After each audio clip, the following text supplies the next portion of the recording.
In this video, we'll demonstrate how to complete the Incident Briefing, ICS Form 201. The ICS Form 201 provides the incident commander and the command and general staff with basic information regarding the incident situation and the resources allocated to the incident. It also serves as an initial action worksheet. The first three items that appear on the ICS Form 201 are standard across all ICS forms. These are the incident name, the incident number, and the date and time. In our example, the incident occurred at the Liberty County Fairgrounds, so we will use that as the incident name. The incident number here is the year, date, and initials for the Liberty County Fairgrounds LCF.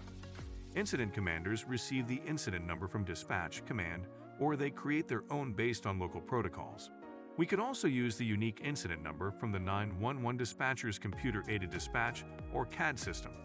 A unique identifier is important because it helps someone access it easier if they need to pull the ICS Form 201 to study or for legal reasons, for example. The third item is the date and time the incident commander initiated the form. That takes us to the fourth block. Here, the incident commander may sketch out a drawing of the incident site. Ideally, this should also include a legend, so everyone understands what's being depicted.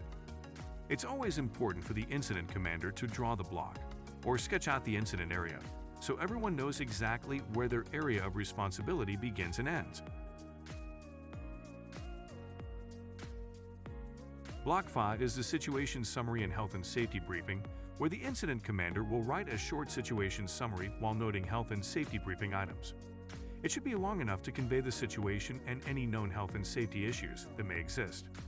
Remember, one reason the incident commander is using this form is to brief a replacement, so this may be the replacement's only explanation of the situation before they take over.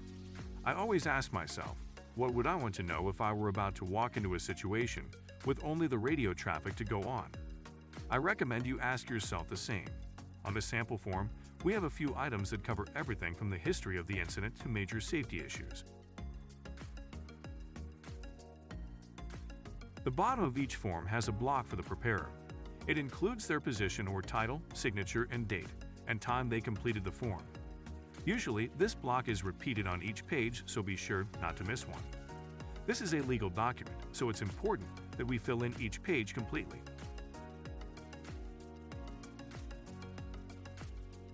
Block 7 is where we document current and planned objectives.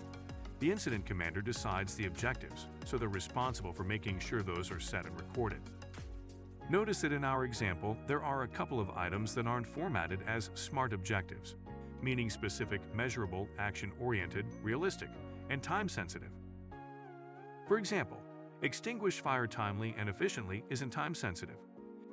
During an incident, there's a lot happening really fast, so do your best to provide fully fleshed out SMART objectives, but don't let perfect be the enemy of good. Notice here that when we write the time frame in the objective, we include a deadline. When you expect the objective to be completed, having a deadline next to the time frame helps, since this form can be an evolving document based on quickly moving parts occurring simultaneously.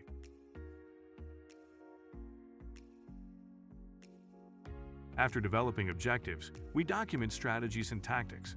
Think of strategies as the game plan and tactics as individual plays.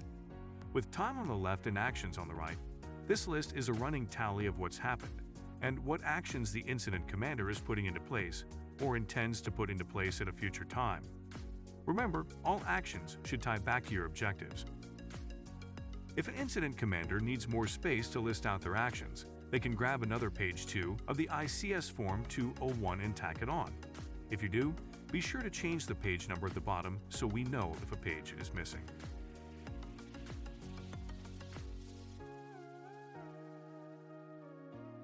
The next page is an organization chart. Here we'll document everyone who's holding positions within our ICS structure in the appropriate blocks. Typically, the org chart focuses on the operations section. The other sections will come online as needed. The open space gives an incident commander the flexibility to freestyle based on each incident's unique situation. For example, maybe we'll need to break down ops by division, or maybe we'll only stand up the situation unit under plans. In this example, Notice we only have 3 people in command and general staff roles. The Central City Battalion Chief has command, which makes sense considering it's an incident with hazardous materials and fire. We also have a safety officer from the fire department and a police officer as the operations officer. Bear in mind, it is still quite early in the incident response. As more people arrive, others may take over these positions based on their competency and seniority.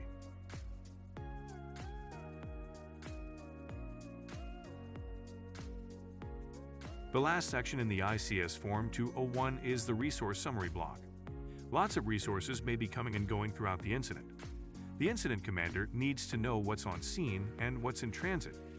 Lots of information can and will come from the dispatcher and the computer-aided dispatch or CAD system. In a resource column, we'll include short descriptions of the resources. The resource identifier column should include a shortened version of the resource item and may also be an asset's radio call sign. Next is the date and time ordered. Here we'll document when the incident commander ordered the resource. In the ETA column, write the estimated time of arrival if the resource hasn't arrived yet. Writing an exact time like 1300 is best, but a time frame like 15 minutes may suffice. Check arrived if the resource is on scene.